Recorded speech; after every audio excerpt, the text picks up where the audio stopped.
Hello and welcome. My name is Joe Biden and this is my inauguration. Just kidding.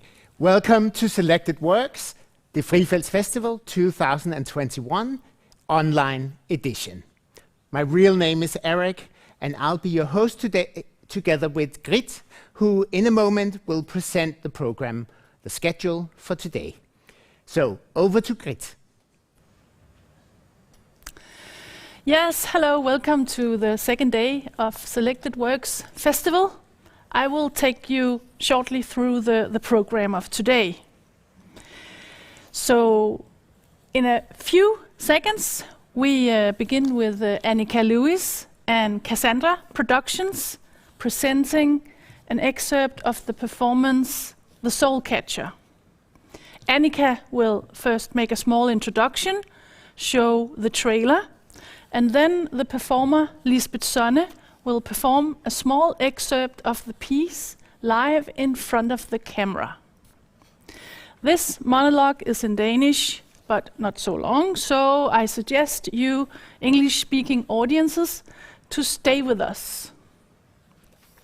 After that, at about 4:20, Denise Lim will be with us online from Berlin. She will make a short introduction to her solo, Barely There, and show a 15-minute video of the show performed last year. At approximately 4:40, Kasper Daugaard and Anna Rosa Hjort Lorentzen will introduce their sculpture, Living Landscape? And finally, around 5 p.m., we will bring them all out for an artist talk. I'm gonna be sitting here moderating the chat today, so if you have any questions and comments, please don't hesitate to use the chat function here on YouTube. I'm gonna collect your questions and comments and bring them on for the artist talk at the end. So now, Annika is ready on stage, ready for the first presentation. Thank you, Grit. My name is Annika, as you heard, and I'm a performance artist. I'm working in the intersection of theater, dance, performance art, and activism. Addition to traditional theater venues, I'm also presenting my work in very diverse spaces, such surveillance, vans, apartments, abandoned factories, basements, in the media, and the internet. The Soul Catcher. This is a very personal work, but also a political work. This is based on my own experience with an abusive and violent relationship. And it's based on my own texts, and this is a stage work made for the theater space, and where we have the audience on 3 sides. I want to share with you the title, what I got it from, The Soul Catcher. They call photographers soul catchers as a nickname, and it's based on history, that time where there were people who believed and still believes that the photographers take your soul with a snap. And I read somewhere that it's actually maybe not true, maybe it is, but a famous photographer who said that she if she is a good photographer, she can take a snap second, and through that image, she can peep into that person's soul. And in this context, it's meant the hunter, the one who is the hunting, running in the hunting field. The other meaning of the title is actually a healing tool. And it's coming from the American indigenous people, where the shaman was using this healing tool to heal a soul that got infected by this evil demon. And this demon is a hungry, egoistic creature. And in one way, we can also see our modern society mirrored in that, with, among other issues that we are dealing with, narcissistic personality disorder. And this is also my focus in this performance. And it's based on my own texts, mixed with a device text with the theme of a fantastic artist that I have been collaborating with in this performance, and also some dry, matter-of-fact texts that's about the topic.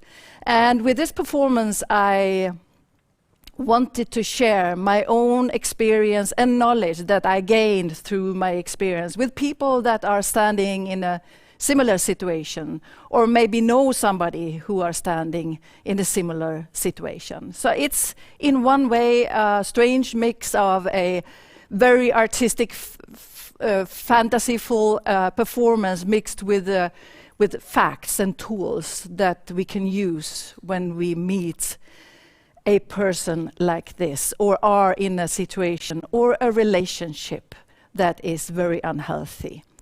The undertitle of this performance is Demasking the Modern Predator. Yes. In the performance, I've been collaborating with a very fantastic team of artists. On stage, it's the three performers, Lisbeth Sonne Andersen, Johan Svensson, and Erik Pold. And the amazing music is made by our own Danish techno guru, Sofus Forsberg. The set design is made by Signe Krog. And the lighting design, Morten Ladefoged. And some other fantastic people. So, now I want you to close your eyes. And imagine a stage. And it's an empty stage. We are sitting totally close to this stage, nearly in a circle, like around a fire. And we hear some music. It's like a criminal music, like a, yeah. And in comes three performers. And we are part of a crime scene. This we don't know yet, though, because the stage is totally empty. We don't see anything. Or do we? So this is the beginning of a relationship also with a person that is very unhealthy, that we don't know yet. It will take time before we see the signs, before we see the patterns. And I've been trying to use this abuse circle as a dramaturgy for the whole work. So in a way, it's a scattered work, but it's also how you experience being in an abusive relationship, where you are dealing with cognitive dissonance and addiction to this extreme high and lows, to heaven and hell. So I hope you're still having your eyes closed. Otherwise, I ask you kindly to close your eyes. I can't nearly breathe. I'm shaking of fear. I try to calm myself down and to think. I'm hiding close to a wall outside a neighbor's house on the other side of the road. I'm trying to make myself as small as possible and cling towards the wall. I'm nearly fainting and just trying to get my breath. I can't hear anything. It's like someone have put cotton in my ears. I only hear a high, insisting, monotone tone in my ears. And my breath, and my pulse. My breath is so loud, and I try to quiet it down so nobody can hear it. So he can't hear it. So he can't find me. I feel my pulse and heavy heart beat in my whole body. I'm shaking. I don't know how long I've been out here, But I realize it's dark, and it's cold, and it's snow on the ground, and I don't have any jacket nor shoes on, but I can't feel anything. I feel nothing. I'm totally numb. I'm just trying to get my senses and understand what happened. I'm so scared. I feel trapped. I don't know what to do. I don't know where to go. I slowly start to get back my hearing and try to hear if I can hear him, his breath, his footstep. Is he somewhere here close to me? I try to collect myself. I try to think. I feel totally trapped. I wait. I don't dare to move. So with that, I ask you kindly to open your eyes again, and we will see a short video clip. Jeg har ikke noget problem med at fortælle om det, hvis I vil høre det. Jeg var naiv, da jeg gik ind i det forhold. Jeg troede, alle mennesker ville gode. Inderst inde. Fuck you for believing me. Alle fortalte mig, hvor taknemmelig jeg skulle være for at have så opmærksom, følsom, intelligent og charmerende en mand som kæreste. Jag ser att du kikar bara på de här två, inte på mig. Ingen kunne se, hvad der lå bag masken. I er et fuldstændig fantastisk publikum. Jeg havde set djævlen, og jeg havde set, at han var grænseløs. Han kunne vinde på hvad som helst.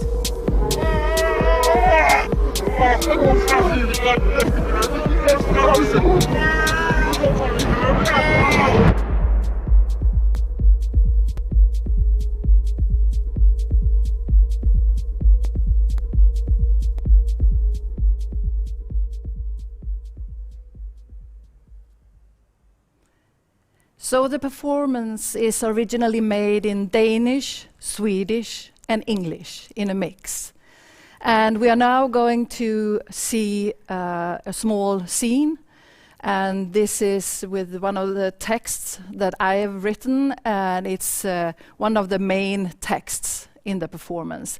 And this is Lisbeth Sonne Andersen who will share it with you, and this will be in Danish. And it's a confession.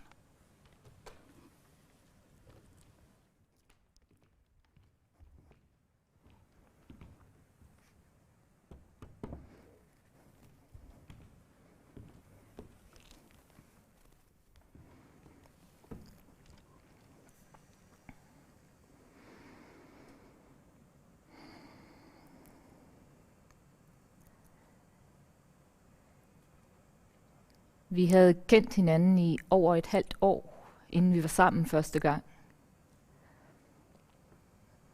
Men vi havde talt sammen næsten hver dag. Han havde opbygget en følelse af fortrolighed mellem os. Jeg stolede på ham. De 2 første voldshændelser fandt sted efter, vi havde drukket og festet i et par dage. Jeg troede, det var en blanding af alkohol og jalousi. Jeg forstod, at han havde et alkoholproblem. Han lovede at stoppe med at drikke for min skyld, og jeg turde ikke længere at drikke alkohol sammen med ham, for ikke at miste overblikket og kontrollen. Jeg begyndte hurtigt på en slags projekttænkning. At hvis han stoppede med at drikke, og vi arbejdede med hans vrede og så videre, så ville alt blive okay. Jeg tog ansvar for vores forhold. Jeg ville vise ham, at han kunne stole på mig, at jeg var parat til at kæmpe for os. Det var det, der holdt mig fast, som fik mig til at gå tilbage. Ikke at skuffe ham. Og at alt ville blive godt igen og lige så fantastisk som i starten. Men han tog aldrig ansvar for sig selv. Han Han fortsatte med at leve et vildt liv i sus og dus, i hemmelighed.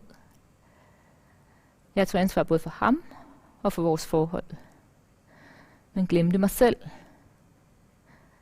Jeg opgav mig selv for at hjælpe ham, som jeg havde lært som barn.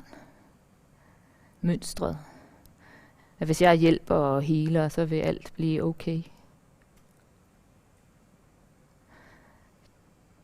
Det var grunden til, at jeg gik tilbage. En blanding af ansvar og pligt. Håb om positiv forandring. Og frygt for at miste.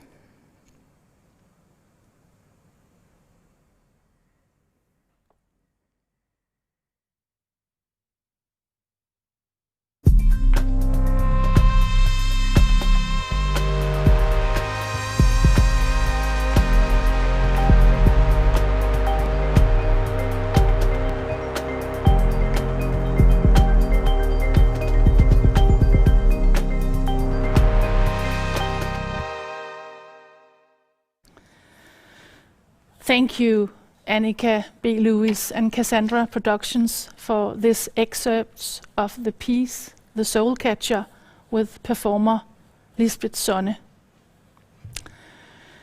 The second participating artist project of today is made by Denise Lim. Denise Lim was born and educated as a dancer and choreographer in Singapore, as well as the Danish School of Performing Arts. She's going to present a video documentation of her devised solo, Barely There. Welcome, Denise. Hi. First, I want to say a big thank you to the festival team for organizing this. My name is Denise. I am a Singaporean dancer currently based in Berlin, where I am right now, a video recording from my bedroom. I moved here in November after graduating from the Dance and Choreography Bachelor program in Copenhagen 7 months ago. It hasn't been an easy journey graduating into a world in the middle of a pandemic. I was really excited to perform this solo again in Copenhagen as part of the festival. It would have been the first time that I put on my own show for a paying audience, but of course the circumstances have changed as I'm also not able to travel to Copenhagen right now. So performing live from the theatre island would also not be a possibility. So I decided to edit together excerpts from existing video documentation that I've gathered so far. And on retrospect, looking back, this decision somehow made sense as I've mostly been spending time at home watching films, and I could also take the time to look back, recall where the solo has been, and reflect about how I wish to bring it forward.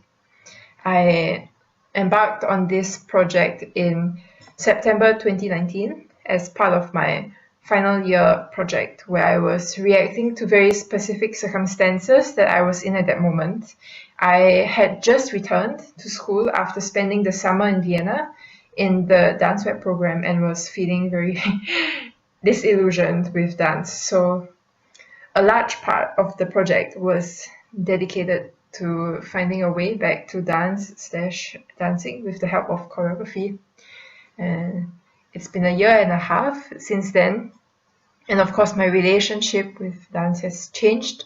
Now in a new city, in a lockdown, and I've been able to take some distance from it, both literally and figuratively. When the festival informed us about the shift online, we were told that each performance would have a limit of 10 to 15 minutes for a video excerpt in order to retain viewers' attention online. And just for context's sake, the solo in real life is approximately 40 minutes long, with the first 5 minutes or so in complete blackout and the first 25 minutes or so in silence. So I do recognize already from the get-go that it would have to take a complete different form. which is probably a good moment to transition to the video.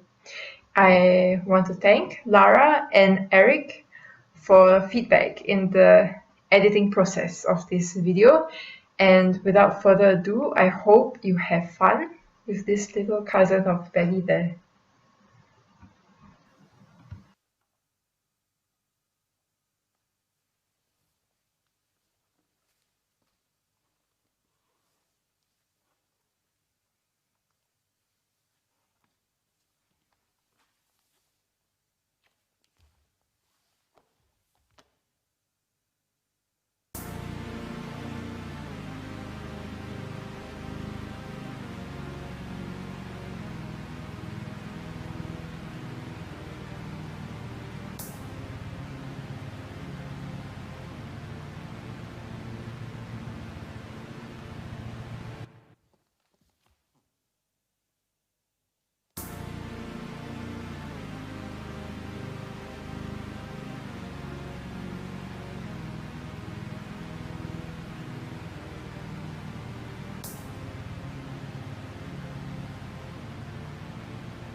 Thank you to Denise Lim for showing this excerpt of a video documentation of the piece Barely There. Denise Lim will be joining in later around 5 o'clock, participating in the artist talk. Now we proceed to the third art project of today's program. It's the installation Living Landscape ? And with us today are two members of the artistic team behind the installation, Kasper Daugaard and Anna Rosa Hjort Lorentzen. They're ready on stage. Welcome. Hello and welcome to our online presentation of Living Landscape. Living Landscape is an interdisciplinary installation and is created in a close collaboration between 3 artists from different fields. I'm one of those artists and my name is Kasper Daugaard and I'm a performer dancer and choreographer. And I'm Anna Rosa Hjort Lorentzen and I'm a textile designer and an artist. And then we have also Christian Væring, who's our dear sound composer and artist, who unfortunately couldn't be with us today. The 3 of us have worked together for a number of years, and Living Landscape is our 3rd collaboration.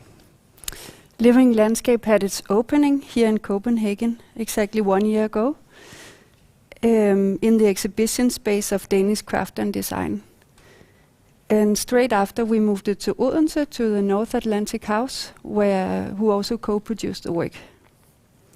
Living Landscape is inspired by the North Atlantic nature, in particular the Icelandic mountains and more precisely Kirkjufell, which is on the west coast of Iceland.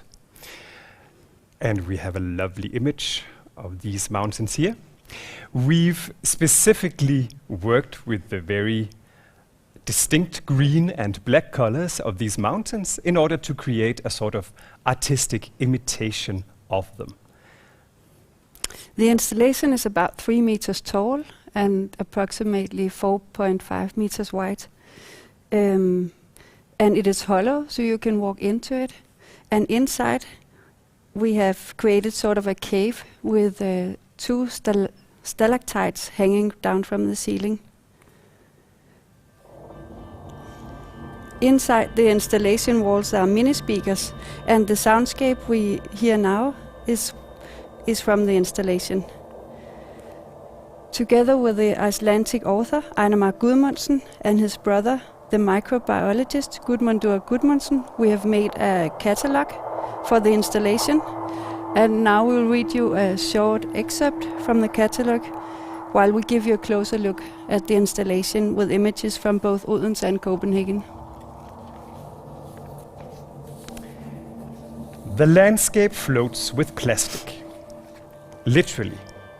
It floats in the oceans and gets swept along. To the furthest corners of the world and the deepest of seas. It even finds its way into plants, animals, and humans. Most of it ends up in the North Atlantic Sea because of the ocean's currents. It is as if plastic is taking over our entire world, or maybe that has already happened a long time ago. We just haven't seen it until now. We humans make almost everything out of plastic. Plants, teeth, flowers, fur. We imitate nature with cheap copies that look good. Maybe a little too good, because now the plastic is starting to imitate us. Small creatures cannot tell the difference between phytoplankton and microplastics, eating both with equal pleasure. So what will the world look like in a few years? Has nature become entirely made up of plastic? Plastic is our own invention. It just wasn't meant to end up in nature in such large quantities.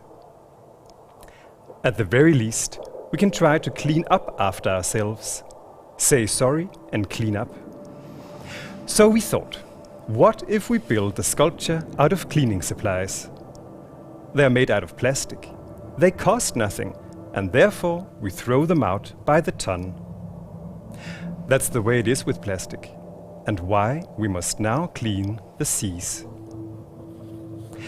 We have built the sculpture like a mountain of plastic, or a section of one, as if the mountain was so large that it grew through the floor, further up towards the ceiling and out from the roof. A giant mountain of plastic waste. But from where we stand, we can see only a small part of it. The mountains in Iceland are very beautiful, so we decided to imitate one of them. Some of them have a very special green color and are surrounded by black lava in 1,000 shades. Therefore, we have colored the plastic with those two colors. We have created a cave inside of the mountain. Most caves are completely dark, but there is light in the darkness. There is life everywhere, even in the deepest caves and the darkest seas where the sun never shines. There, nature makes its own light, and it has fascinated people throughout time. The fireflies in the air, the mareel in the sea, and the light moths in the caves. Light is life, and light gives life to nature and to the myths. Many of the Nordic myths and legends talk about the sea and the mountains, and about the creatures which live in them. The water spirits live in rivers and streams, the elves in the mounds, the dwarves in the mountains, and Setna is the mother of the sea. They play instruments, whisper, and lure us into the water, or into the mountains, or the hills. Back to nature. In Living Landscape, we imitate nature in plastic. Will the world look like this in the future? Does it already look like this? Is this a living landscape?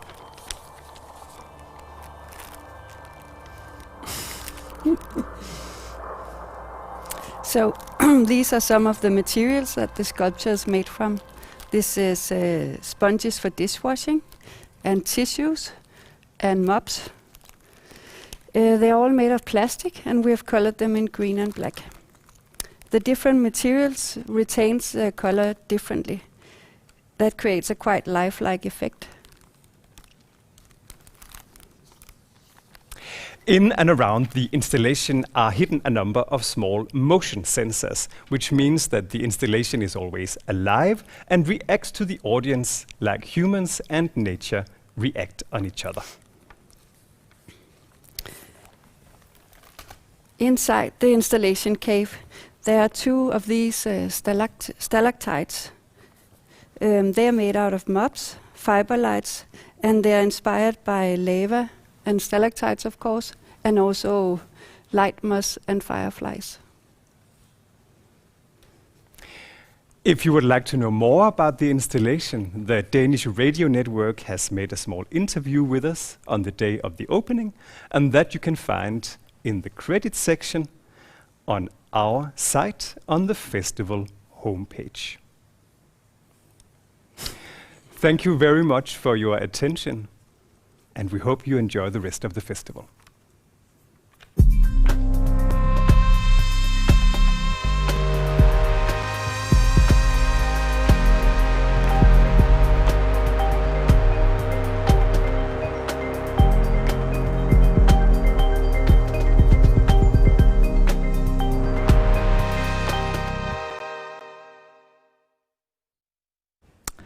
Thank you to Kasper Daugaard and Anna Rosa Hjort Lorentzen for the presentation of the installation Living Landscape. Now we go on to the artist talk of today. It's the part of the program where one representative from each of the art projects being presented today take part in a dialogue together. The three persons representing the art project receive 2 questions from Eric. And after that round of questions, each of one are going to pull a question out of a black hat.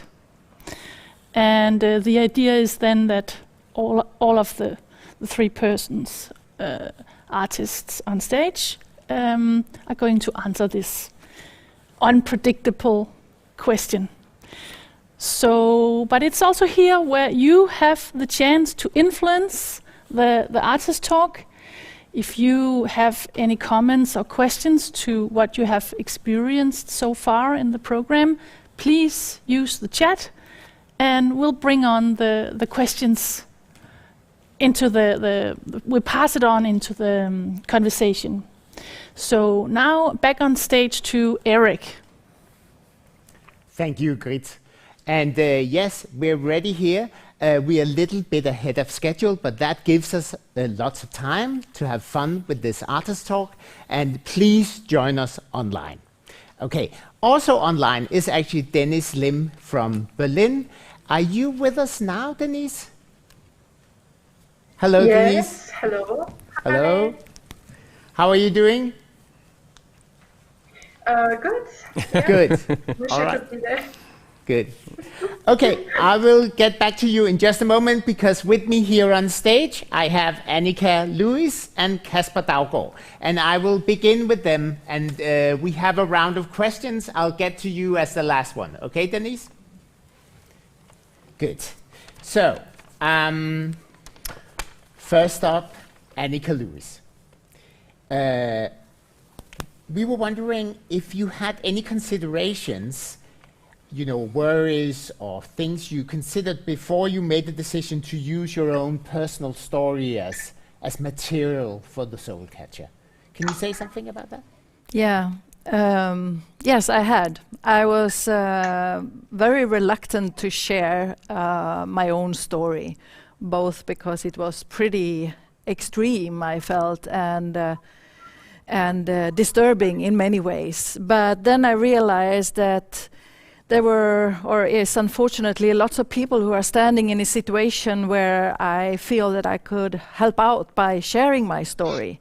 And also somebody who are in a similar situation with an abusive relationship, or knows somebody who are. So then I decided to go for it. And I contacted one of my close colleagues, Anne Hubert, who is a dramaturg, and I called her and said, hey, can you help me out with this very personal story? Can you help me to distance and to make it artistical? So, and she said, yes, of course, and we started to create the base for the performance. And yeah, I knew that I wanted to use what they call the abuse cycle as a dramaturgy for this work. And the abuse cycle is idealization, devaluation, discard. Idealization, devaluation, discard. And it can go round and round and round. So I knew, okay, I want to use this as a way to montage the material. And the material was from the very start a bunch of texts that were mine, among others, something that I call the logbook. And the logbook is basically my savior, what I wrote to keep myself sane and to survive. And I had no clue if this was possible to use as an artistic material, but yeah, as I said, Anne did a great work to help me we didn't add anything, we just erased, but we erased pretty much actually. And it was also some things that I took away myself that I didn't want to share. Because I felt it was too much. And now, so many years after, I feel like, I'm going to go back to this because I think it's material for a film. Oh yeah. Yeah. Okay, so there's a film coming up. Yes, I hope Okay, so. Fantastic. Can you just say a few things about how the feedback was? It's no secret that I was part of the production, so I remember we got quite some strong feedback. Would you say something about that? Yeah. So we got audience they didn't want to leave. They stayed in the space after the performance, and lots of people were very shaken. Some people that needed to speak with the person that they brought or with us. So people were hanging out actually with us in the theater space for a long time. And that was, of course, very touching, and I felt that we could share, and that I could share knowledge with these people and persons, and the opposite also. And also we got pretty much press on this. So most of the press, they were very positive. And then there was a couple of the press that were not so optimistic or positive, and they thought it was a too personal work. And the other press that we got really, really good reviews from, they thought the opposite, that it was a strength, that it was so personal, and that it also kind of depicted a relationship like this that is very scattered and that doesn't make sense, and that isn't what we usually see in theater and in film as well, where we are kind of cleansing the story to be not too complex. But me as an artist, I always thought and still think that complexity is very interesting, and life is complex, it's not simple. So I think as an artistic, tool or guideline, I often, or all the time, I would say, use the idea of complexity and how to use that in the work. Interesting. Okay, on to you, Kasper, quickly for a first question here. I wondered if you can say a little bit more about this plastic theme. What were your thoughts when you decided to work with plastic so concretely? What inspired you? Well, it's a lot like what I read from the catalog, that we were testing which materials to build the installation from, actually. And the more research we did, the more we found the plastic angle more and more compelling and interesting, and also just relevant. And in a way, I think what it was built of was also the whole point, because it was the cheapest material to build it from in total. We also looked at fur and we looked at other things and hair and so on and so on. But to build it from plastic was by far the cheapest. So it was a really, really nice way to keep down the budget. Right. So it also somehow proved the point, and most of the stuff that ends up in the North Atlantic Sea is plastic pollution. And what you do with things that are cheap and not really recyclable is you just throw them out. You just chuck them out, and that's where they all end up. So that was sort of how can you say, the installation is many things, but it's also it's a recycle. It's like a how do you say, et kredsløb? Hvad hedder det? Et kredsløb. A circuit. Thank you. Good. Of this plastic. So how would nature look in, say, I don't know how many years when it's broken down and reabsorbed into nature? So that's just to answer sort of quickly one of the thoughts about it. Can you say something about how you worked together as a group, because you came from different practices and different kind of ways of thinking? We work very collectively. I mean, so when I introduce myself as a performer and so on, it's because people often ask, so what did you do? Because Anna Rosa is the textile designer. So, but I think we bring different fields together, and I think that also creates maybe some ideas that are a bit out of the box. And so we just start from scratch together with what we want to sink into the theme. And then we develop designs together, and we find the materials together, and we also discuss what kind of sound should this have, what are the dimensions, what is the spatial design, and so on. So I think we are very, we work very collaboratively, actually. And then, of course, Anna Rosa, she brings some very some craftsmanship from her field. And I think a lot of my craft is also how to engage the body somehow. I'm very I want it to be tactile. I want it to be big, so that the body is still involved, but in an indirect way, and so on. So I think, And just to add into that, because you also worked with text, or there was some written text. Were they only in the catalog, or was it also part of the installation, or how did you work with that? We worked with Einar Mar before for another exhibition that we did, which was with very, very big textiles that were put into motion, which was also inspired by the North Atlantic nature and by the Nordic myths and so on. And he also wrote some very beautiful text for that catalog. And we did ask him to do the same for this, together with his brother, who's a microbiologist. So we wanted 3 texts, which are also part of the installation, so they're placed on the walls. And they offer different perspectives on the installation. I mean, you can go and view it, and you can feel it, you can do what you like.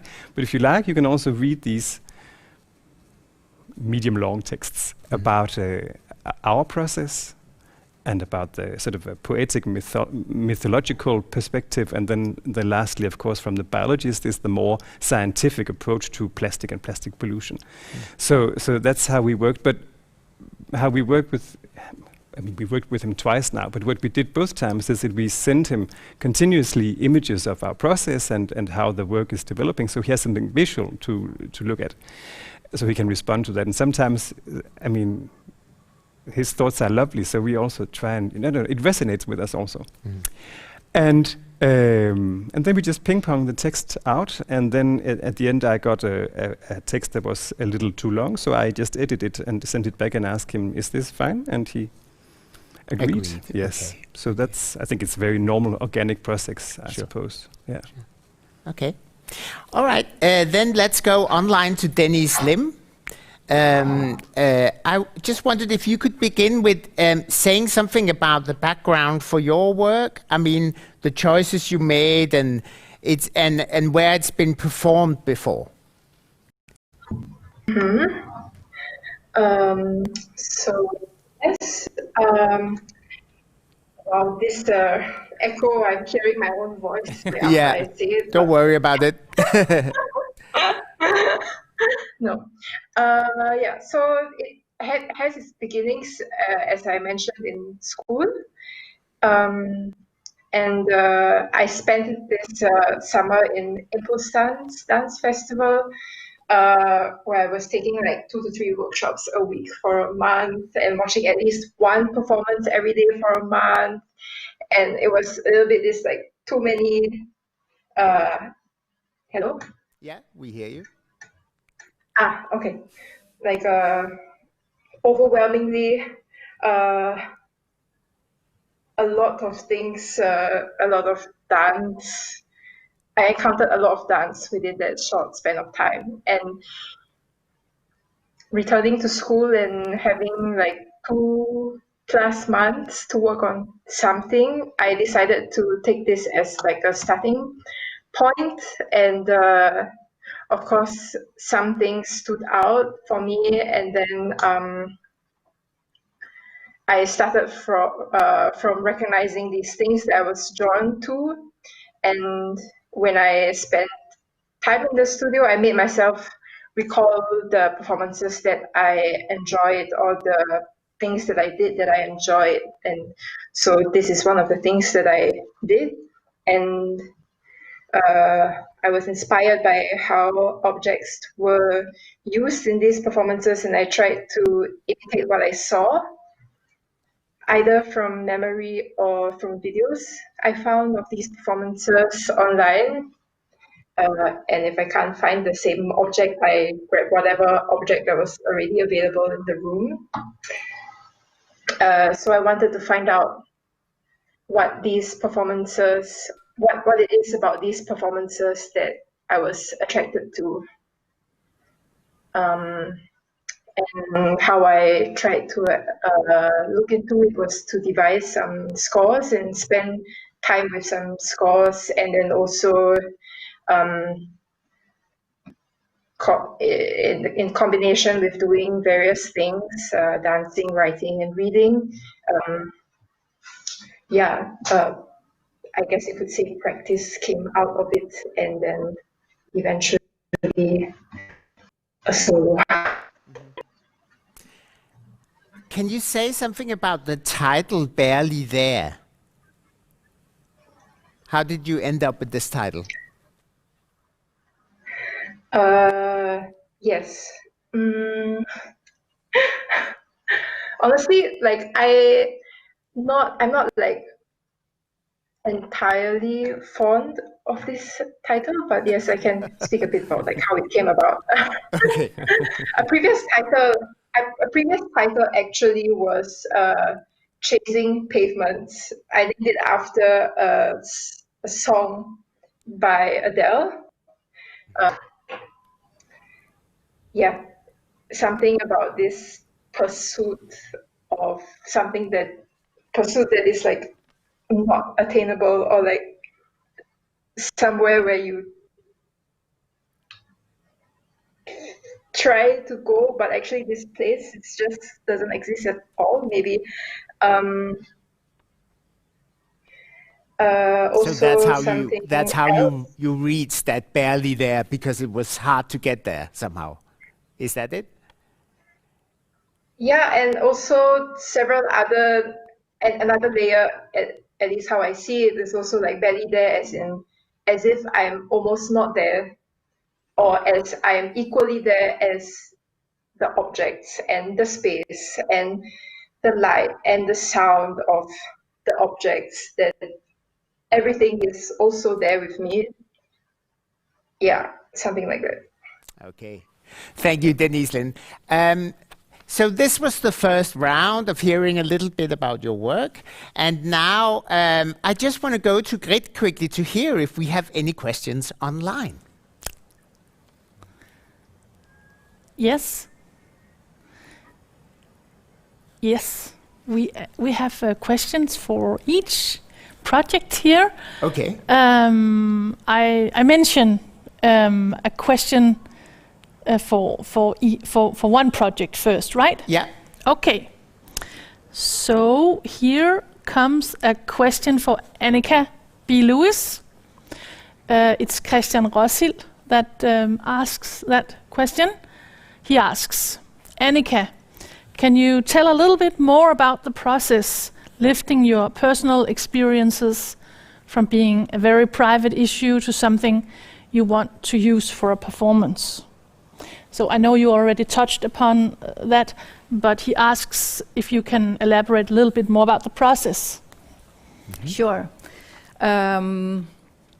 So I actually already had lots of texts and bits of pieces that were not meant as art. It was just for myself. It had no idea or thought that I wanted to share it. It was just for myself. It was like a private diary. And it was bits and pieces, and it didn't really make sense more than the process for myself. But when I decided to share it, I don't know exactly what it was that triggered, because it was something that became more, I would say, matured in myself, that I was thinking it, and then I was more and more convinced by it. So it took a time. We are not talking about a week or so. We're talking about a couple of years before I were at that point that I realized that this was something that I wanted to share. And then I had basically already, my starting point is very different in different processes.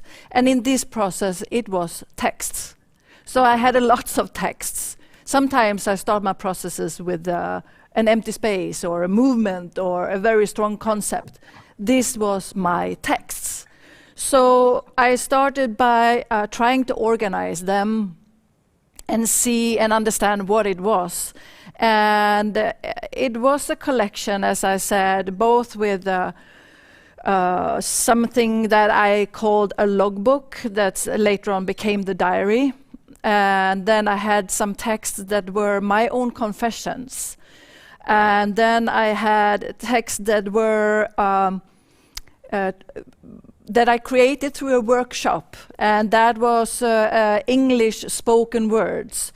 So it was actually for a song, and I had a period where I realized, okay, I'm going to do a whole song album.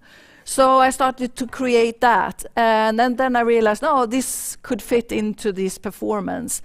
And then I was already very much on Instagram and on the internet, and I realized, this is fun, because before I've used very often this kind of cut and paste technique from newspapers, from films, from books. This time it was from the internet. So what I call the matter of facts texts, they are mostly from Instagram. And I did credit the writers for it.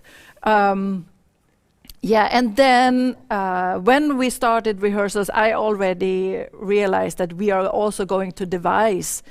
So I knew that I wanted to work with people who are very used and skilled in devising. So together we kind of we treated this text, but we also developed text from the floor, new texts. So this piece is very text-based, even if I also have some choreographic parts and scenes in it without any texts. Yeah, I think it's basically the process. Mm-hmm. Yeah. Okay, I think we had another question from online. Is there one from for Denise as well? Yeah. Yes. Christian Misha Hansen has this question for Denise Lim. Concerning your remediating the audience in the various recordings in the video product take on a kind of participating role. Was that intentional, i.e. them laughing? Okay, did you hear that, Denise? Yes, I heard it, and I also read the comment. Okay, great. Yeah, you're online. Okay. Yes, I'm online. I have to say no. I guess in the first place, it wouldn't have been my first choice to, or like, of course, as a performing artist, you would want to perform it live, but in this case, I had to make a video out of the solo. And in my case, the videos that I have from this solo are from performances that I've done within the past 1.5 years of making and performing this solo. And yeah, laughter just happened to be part of it. And well, my technical skills are not advanced enough to remove the laughter. But can I ask you, Denise, as in addition to this question, because it looked like the audience were placed in very different ways in the it seemed like it was 3 different showings, is that right? It was, actually it went from like rehearsal footage to the performance that I did in December 2019, and then it was from when I performed it at an abandoned bank in February 2019 in Copenhagen that Andreas Liebmann ran at that point in time. And the final snippet is from a performance that I did in Lisbon last year in October. Sorry, what was the question? It was just that it seemed like the audience were placed in very different ways. Like some places they were really visible and standing close to you, and others they were sitting far away. Or did you have any considerations about that? Well, the first version was in a black box, just traditional seating, and that was a choice that I made. Yeah, as the first version of this piece, you could say. And then when I had this invitation to present it at the bank, the piece took on like a more site-specific angle, because like part of the solo was that I would be dancing with objects that I already found in the room that it happened in. And also in the bank, you don't have theater space seating. So it was this long room. So I decided to place audience on two sides of the room. Yeah. Also because there was a big row of cabinets right in the middle of the room. Anyway, that's more like into the specificities of that room. And then the more interesting maybe audience seating was actually the performance when I did in Lisbon. It was when the Corona, I guess, restrictions had already like kicked into place. And each performance when I did it at that time was, I only performed it once, and there were 16 people in the audience, and they had to enter one by one, and they had to disinfect their shoes, and everyone was wearing masks. So it was a very special situation somehow. Yeah. It was a special situation. And these objects that I found on the street, I had to disinfect them before I brought them into the theater. Okay, interesting. Yeah.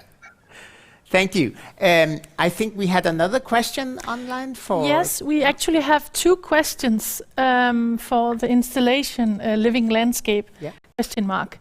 There's one question here from a person called Lu Jia Se. And it's a question regarding Living Landscape, question mark. How do you position yourself in relation to buying plastic products in order to discuss sustainability? That's a very nice question. There are many things to say about that, but I want to say something that's really funny, because when we exhibited in the North Atlantic House in Odense, somehow where it belongs, and it was specifically made for that house, and I will get back to your question. The height is exactly the height of the house, so it's distinctly made for there, but of course can also be exhibited elsewhere. Then we just mount the top a bit higher and so on and so on. But it sort of came home in that house, and they also have a what is that word in Greenlandic section, and they had a totally different attitude, not to the work itself, but what it was made of, because they thought it was so stupid to sort of buy plastic materials in order to discuss it. I don't know if I think it's so stupid. It doesn't get, I don't know, I think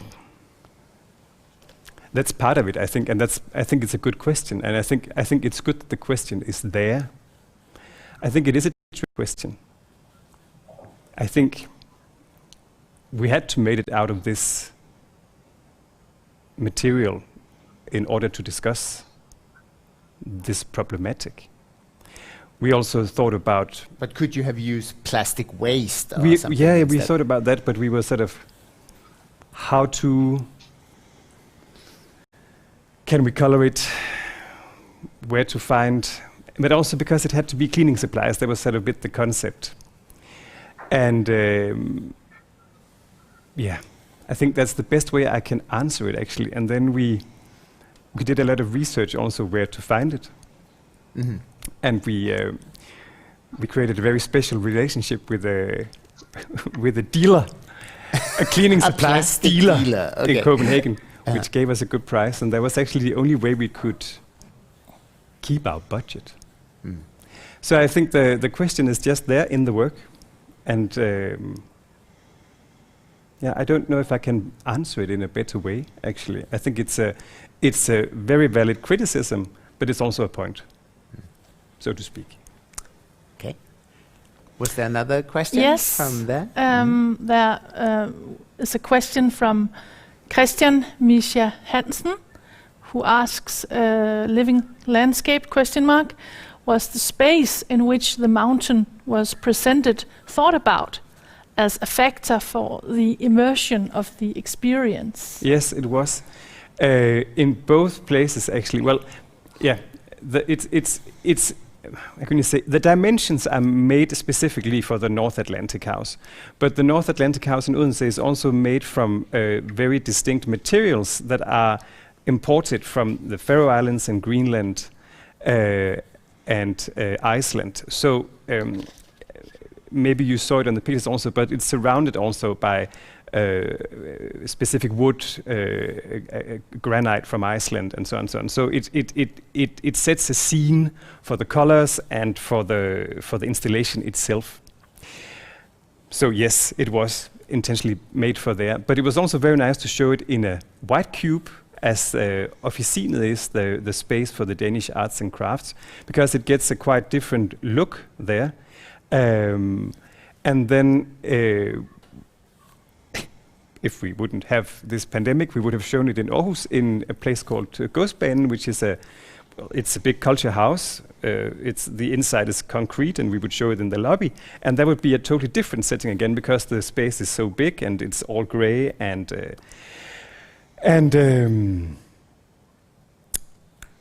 made of concrete, yes.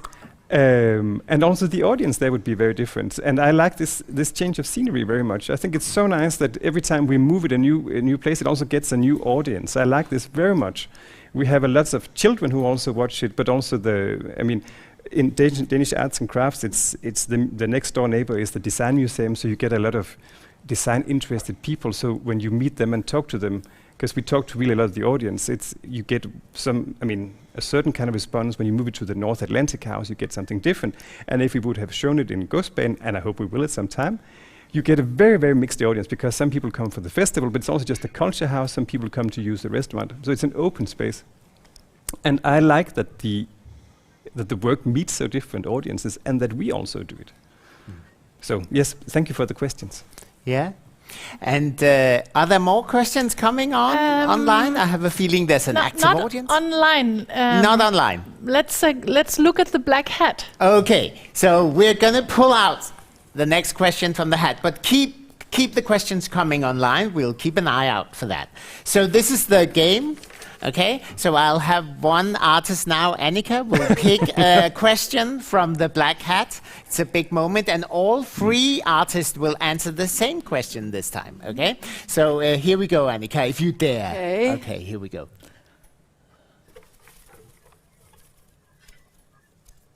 Yeah. Yes, please read the question. Oh, wow. Oh, that's a long question.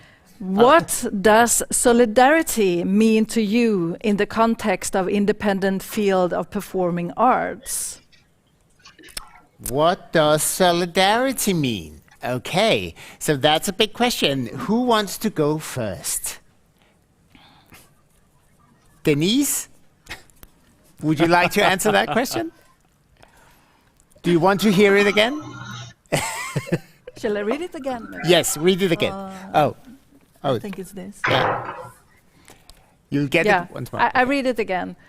What does solidarity mean to you in the context of independent field of performing arts? Jeg tror ikke også, jeg skal lige se den.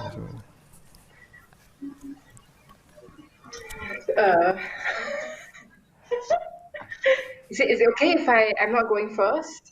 Okay.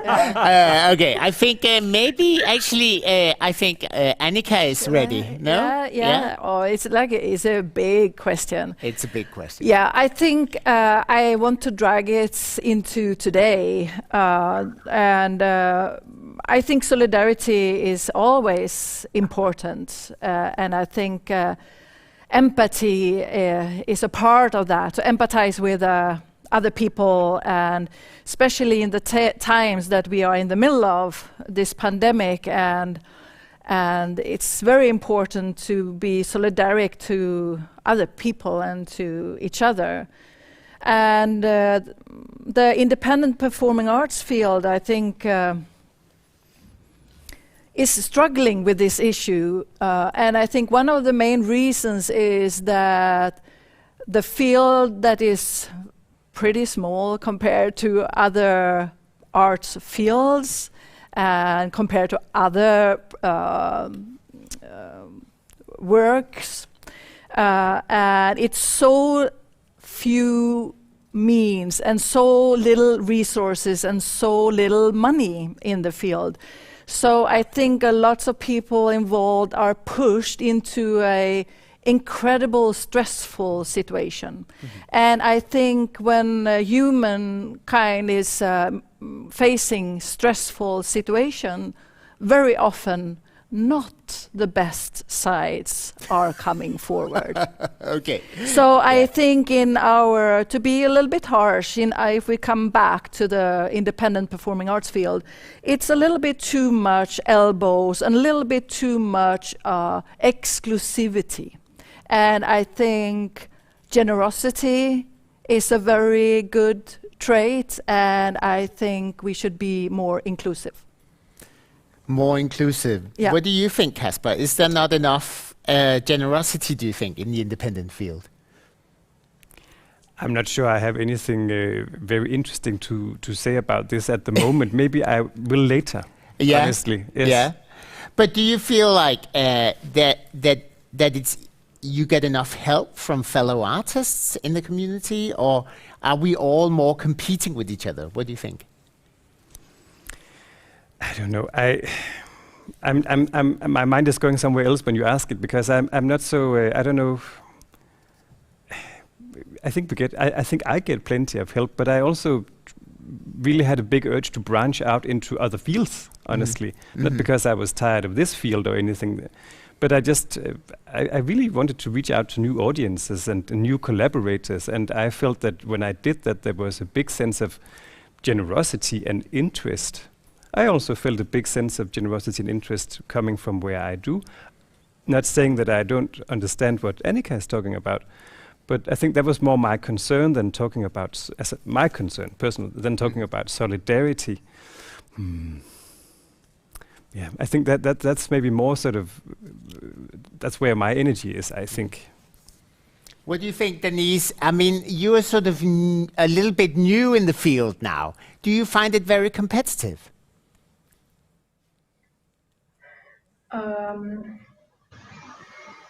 Maybe I can, I don't know, in a more like experiential way, like how I feel I can be in solidarity with others. Maybe how I do it is I try to talk to people. Maybe this topic of like care and community also comes in when we talk about solidarity. I don't know, solidarity, and yeah, it can be in so many ways. I feel, yeah, and on so many levels as well.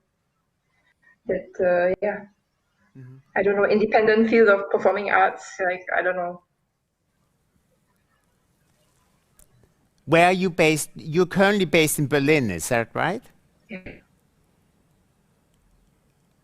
Did we lose?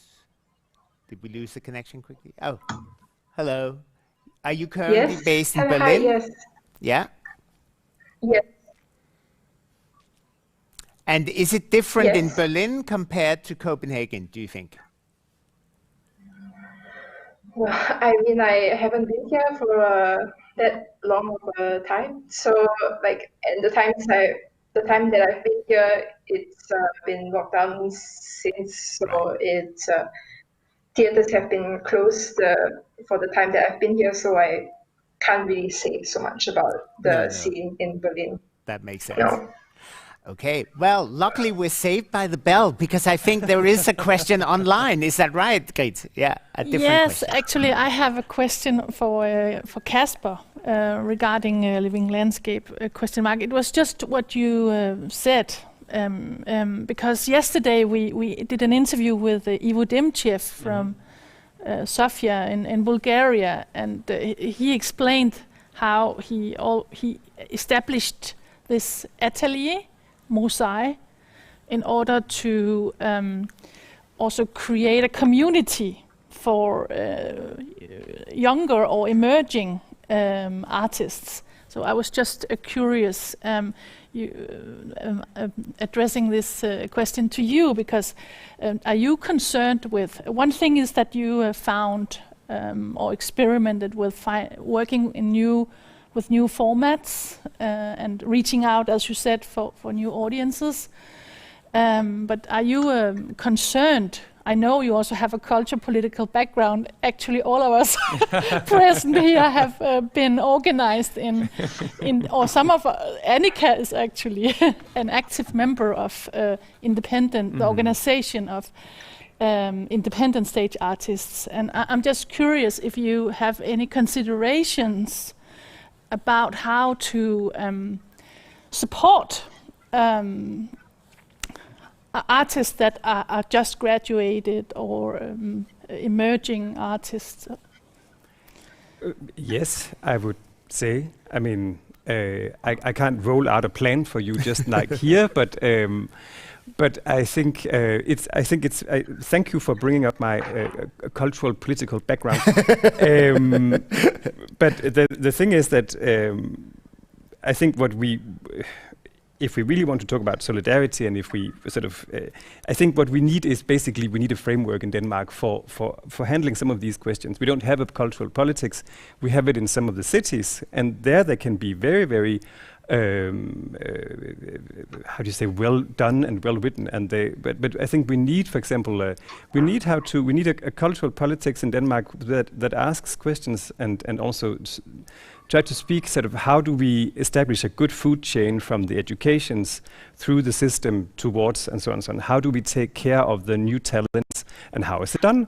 Where are the institutions in this process and so on and so on? Because now we don't have any framework, we don't have any structures that are supposed to handle these questions and who can help this to happen. So it happens very randomly.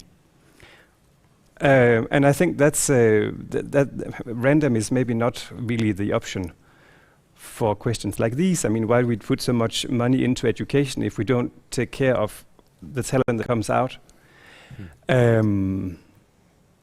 You can say the same maybe sometimes you give a lot of funding, but if you don't follow it up, if it just goes away after 2 years, then and so on, so on, so on. So does that answer your question maybe a little bit? So I think that's maybe where I would find, and I think that's where we need some solidarity. We need some good structure and good framework, and I think we need to start talking about cultural politics, maybe more than put 1 million there or 2 million there, and then they don't get, and then I mean I think that's an old-fashioned discussion, and it doesn't really get us anywhere, I think. But now I know we have actually 2 members here who used to be, at least are still quite engaged with the scene in Aarhus, where we should have done the festival next week. And maybe I'm a bit curious to hear from you guys, because you both practiced your work in Copenhagen as well as Aarhus and gone abroad, of course. But is there something that still connects you to a city like that? Because you started out in Aarhus? What do you think, Annika? Well, I'm a little bit of a bastard in a way. Sure. Because I'm born in San Francisco and raised in Sweden, and I started my education and my artistic profession in Sweden, in Gothenburg. Right. And I started in the club community, and it was a pretty wild underground club community at that time, that's slightly coming back, but not as it was. And then I came to Denmark, and I came to Aarhus, and I've been living in Aarhus for many years. And I have part of my family there, and I love Aarhus. And for me, I think Denmark is such a small country, so it's very close between the two cities of Copenhagen and Aarhus. But still, they are pretty different. In Aarhus, it's my personal experience, and I know, so it's only my experience, is that in Aarhus it's slightly more collaborations and help out than in Copenhagen. There's a bigger city, and it's more competition, and it's more cool business in a way. And I think both cities have goods and bads with that, and yeah. Okay. Good. All right, a bit of cultural politics. I think we're back. Do we have another question online? It sounds like it. Yes, we're jumping a little bit in. Okay. We're jumping a little bit in content. Yeah. Okay, let's jump. But there's a question for Denise Lim, and it's Jupiter Child asking, what role does the awkwardness and clumsiness take in your piece, Barely There, and what superpower does it invoke? Okay, good question. Hi, Jupiter Child. Yes, I'm guessing that the awkwardness and clumsiness that you talk about is referring to how I am in relation with the object. And maybe I can say a little bit about what the score is that I'm doing with my hands in the piece. So the score, my friend Stina calls it the big hand score. And in this score, I try to imagine that my hands are attracted to everything and want to touch everything. And then throughout the piece, it's just trying to vary different aspects of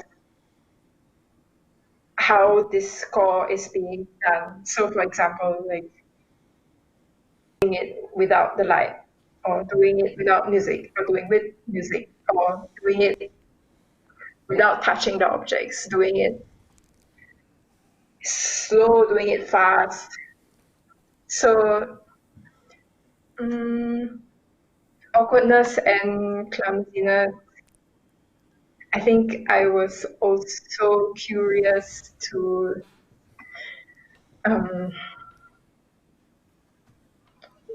discover where the object can take me where I wouldn't have imagined myself. And then there is this, maybe I was trying to tap into the object's agency somehow, where do they want to go that my hands couldn't predict that they would go, maybe. Yes? Okay. And there's another question online. This is... Yes, I have a follow-up question myself for Denise Lim, touching upon the subject that we just addressed before about solidarity and the need, how to transform and gain resources for the independent field of performing arts. So Denise Lim, how do you see, you just graduated from the Danish School of Performing Arts. What do you think of the possibilities for presenting work in Denmark, for developing work, doing workshops, being supported? Question mark.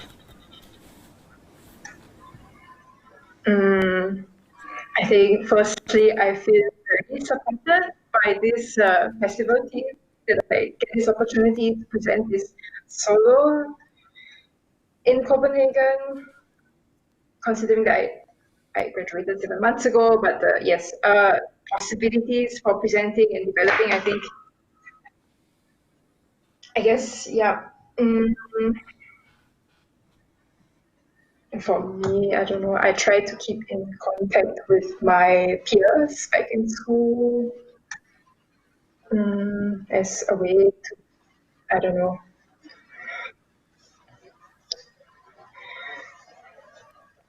Yeah, I don't know, how do you imagine that people new to the field would try to make it survive? Yeah, how to survive. Yeah. Yeah, as you already mentioned that I'm new, so I'm also just trying to figure everything out. And I feel very lucky to have friends to figure it out together with. Good. Good friends. All right, there's another question. There's online. a question for living landscape, question mark. It's Jupiter Child asking, is loneliness a part of the landscapes, question mark?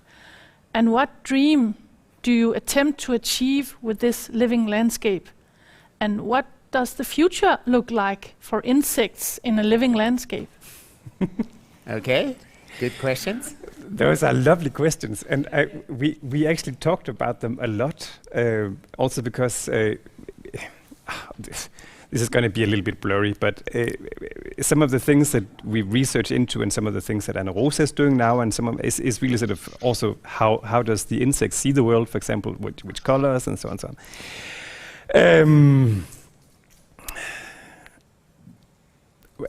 What was the dream part again? Yes, the dream. What dream do you attempt to achieve with this living landscape? A dream or a nightmare? I don't know. I don't know if that's the word I would use for it. I think our fascination or our dream with it was actually to make, and that's something we've worked with before, and we might do it again. I think we're trying to make a transformation, or we're trying to make an illusion, basically, because that's what animals and plankton also experience. The illusion is so convincing that instead of eating their real food, they eat the microplastic instead. And we want ourselves as audiences to believe what we see as nature and not as plastic. So that's why we've tried to create an illusion that is, when you look at it from afar, could be, and when you get close, it still could be, but when you touch it, then you can feel that it's something else. So I think that's the dream I don't know if it's a good dream or a bad dream. It's a dream. It's a fantasy. It's a transformation, I suppose. But I think this notion of illusion, I think we're very fascinated with it. We want the resemblance to be 100%, but also we want it to be 100% fake. We want it to be real and unreal at the same time. I think that's when we feel that we really achieved something with the work that we do.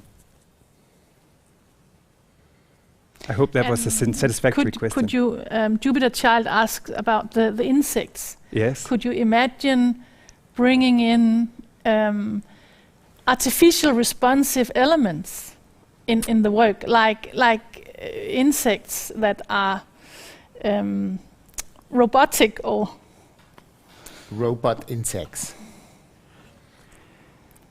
Well, we already did in a way, because if we look at the lovely stalactite next to Erik, maybe Mogens would be so kind as to move the camera just slightly.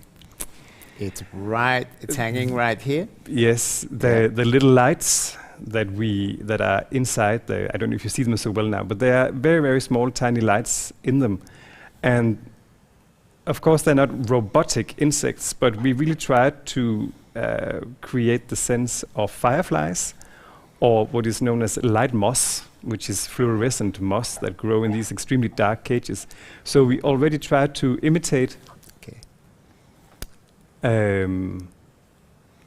animal life, if you could say so, or insect life in the installation, flora and fauna. But maybe we can. I think it's a good idea. We'll talk. More robotic yes. insects. Yeah, coming up. Okay. Drone insects. Yes. Yeah. Thank you. I think it's time to pull another of the difficult questions in the hat, and this time it's Casper who will read pull out a question and read it to all of us. I hope it's short. And well? And that's short. Oh, no, I don't want that one. Is that allowed? I'm not sure. Okay, yes, another difficult one. Okay, nobody said it was going to be easy. No, that's true, that's true. How does tech play into your work?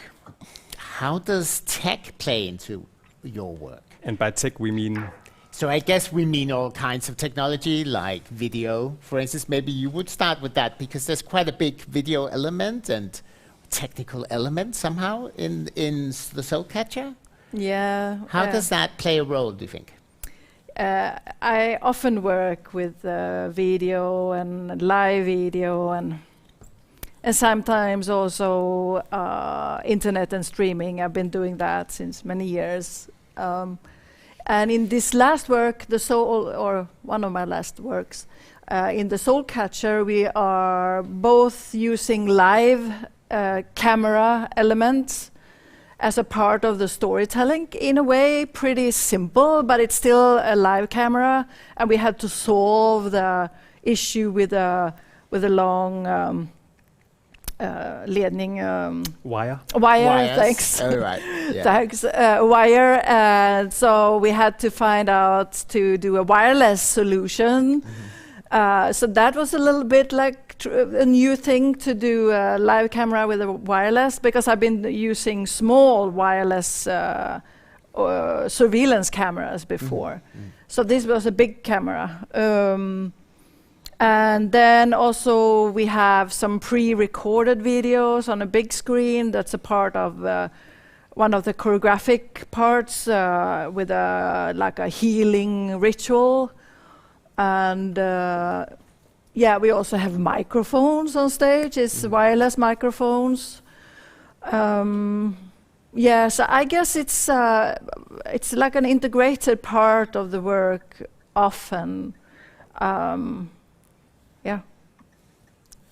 I think. And Casper, there's a lot of, somehow there's a technical interactive element in this installation as well, in this right? installation, well, yes. It's the funny thing is, I was like, tech, not high tech, low tech. I think is maybe more the sort of our take on it. But it's true. There is a sense. How do you say? There are motion sensors. As I said, there are motion sensors hidden inside it. You can't see. Well, hopefully you can't see them from outside. But when you if the installation is standing on its own, it sends out sound.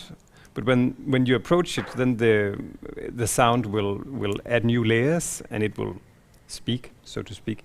And when you walk inside it, also the light is triggered in different ways. So it's always communicating or corresponding or reacting to the audience, you could say. Mm-hmm. It's not necessarily very high tech, but I mean, for me it's high tech. But that's the level of tech, I suppose, in this particular work. Yes. And how did you work with it? I mean, how did that develop? The kind of responsiveness of that. Well, it's called Living Landscape, ?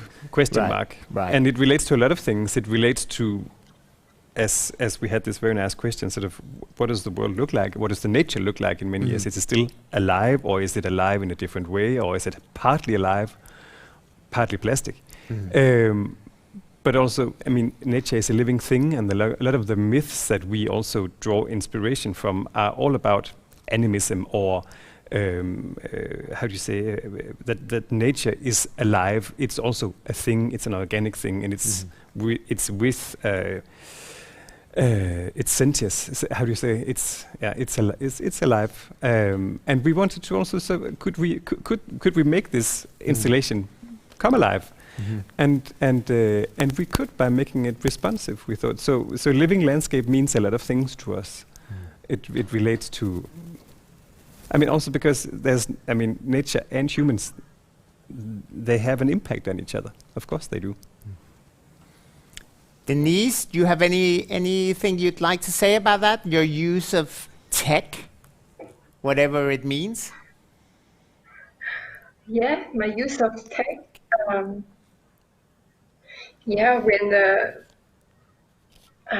you say low tech, I can really relate to that. Yeah, that's fine. Because Nobody in the said high solo, tech. it's really super low tech.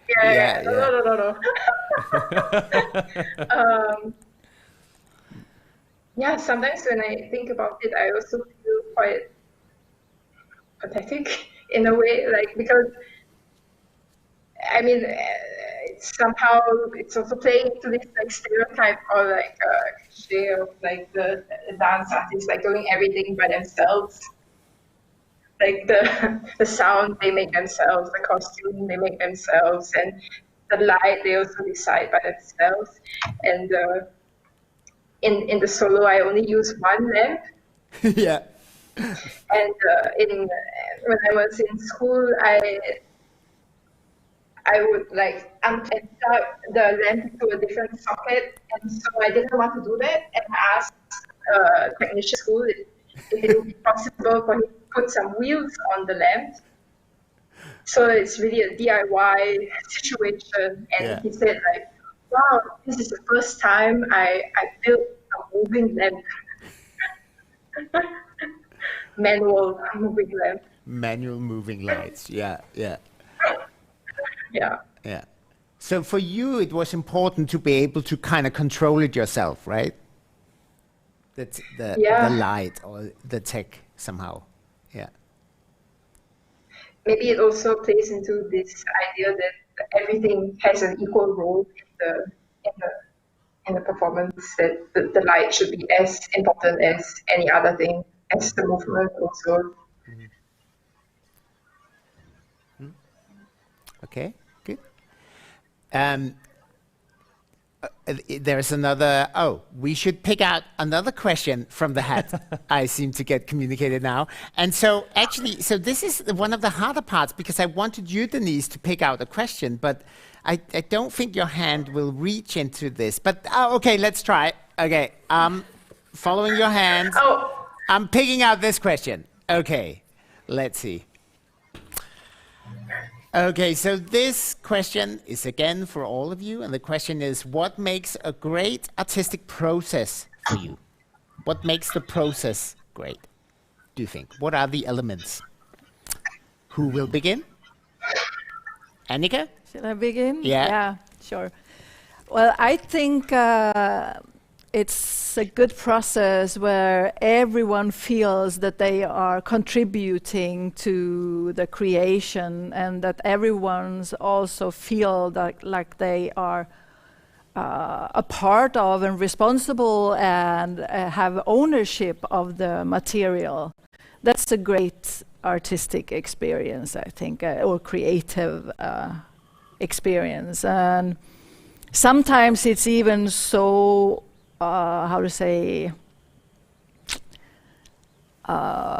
fantastic that you can have like a feeling of flow as a group. It's not so often though. I would call it like magical moments, or and that's fantastic when everyone kind of flowing in the ideas and it's just like going. And I prefer to have processes that is not with conflicts. I don't think that is so creative. To have conflicts? Yeah, I don't like that. Okay. When I'm initiating work. Right. Yeah, but I've been in many projects and stuff With with huge conflicts, but also where we kind of cancel the performance the day before the premiere because it was so big conflicts. Right.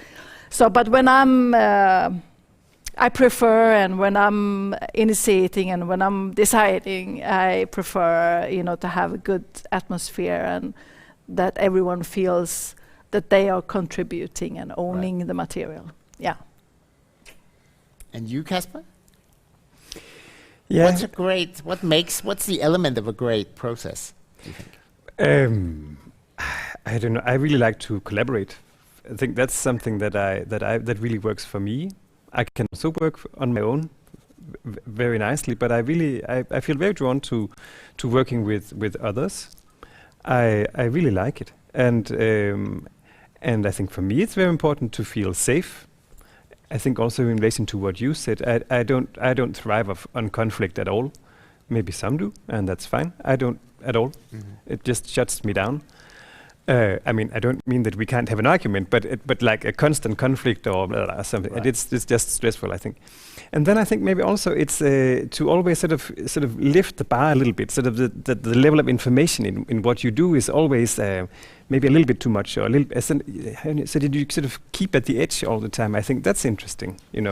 Something new or something. I mean, not something you haven't worked with before, or that the matter you're working with is complicated. You have to find a way to express it, or you have to translate it somehow, or you have to. So this kind of conflict is good. That's an interesting conflict. Yes, I think. But something, right. But I don't know if it's a conflict. I think it's more a matter of sort of challenge.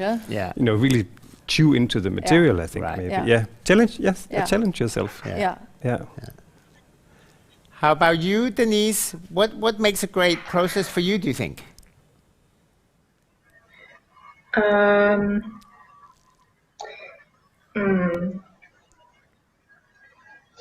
think it's, You like conflicts, right? The more conflicts, the better. No.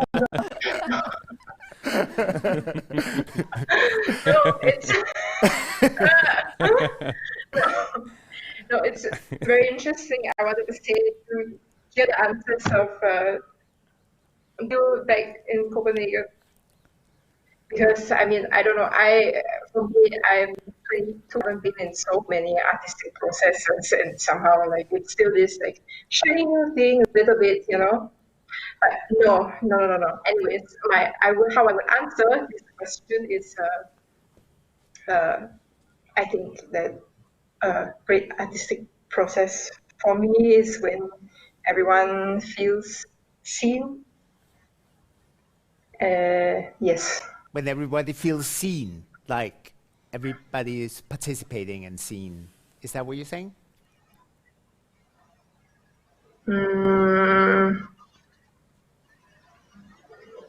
I just had trouble hearing. Yeah. Yeah, when everyone feels seen. Yeah, I get it. Yeah.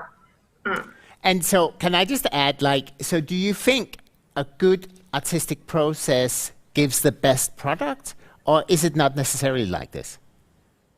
Do you know? I mean, could you sometimes have a really difficult process and still have a great product, or what do you think? Yes, definitely. Yeah. Definitely. Yeah.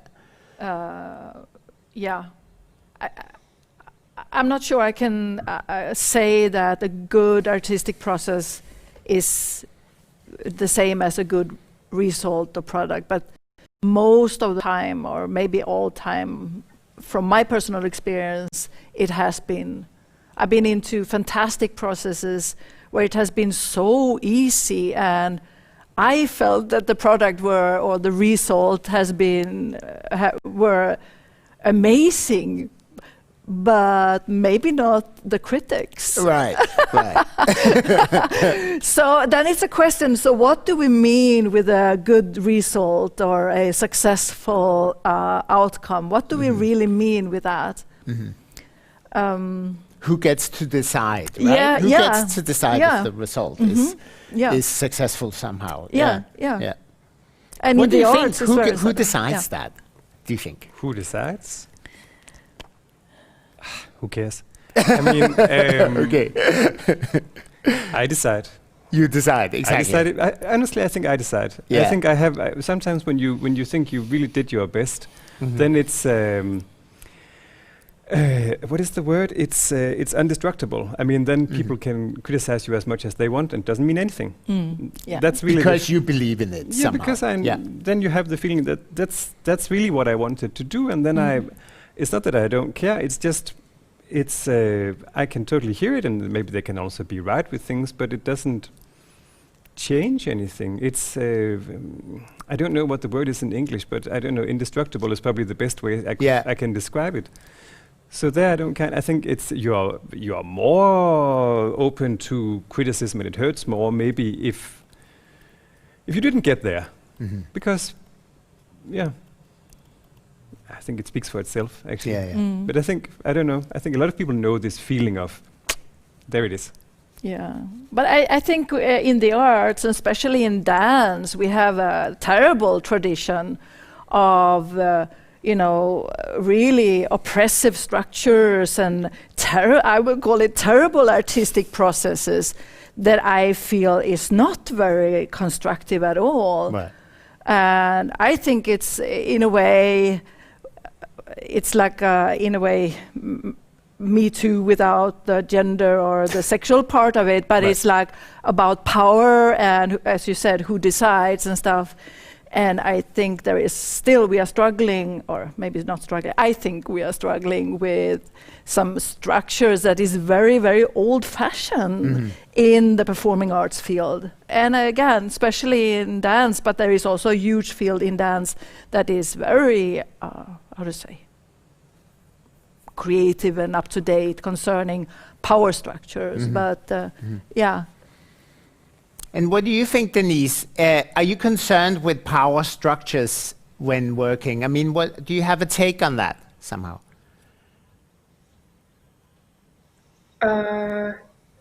Is the question of process and product, or like is this something else now? It's a little bit, but I also wanted to ask you what you think about who decides when something is somehow successful or a good product somehow. Yeah, I guess I would have to agree with Casper. Yeah. Did I get it right? Yeah, that